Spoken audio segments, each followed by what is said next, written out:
এমনি এমনি ঘুমাবেন না। ঘুমানোর আগে বিসমিল্লাহ বলে লাইটটা অফ করবেন, বিছানাটা বিসমিল্লাহ বলে ঝাড়বেন, ঠিক আছে? ওয়াশরুম থেকে পারলে অজু করে আসবেন। মশারি দিচ্ছেন, লাইটস অফ করছেন, পাত্র যেগুলো আছে সেগুলো একটু ঢেকে রাখবেন বিসমিল্লাহ বলে, দরজা লাগাবেন বিসমিল্লাহ বলে।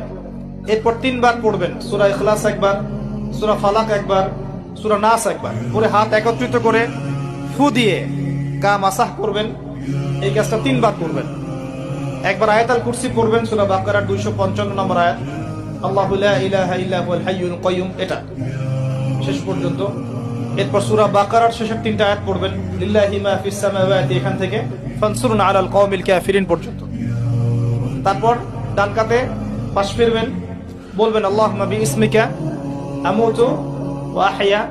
হাত নিবেন, হাতে গুনতে থাকবেন সুবহানাল্লাহ সুবহানাল্লাহ সুবহান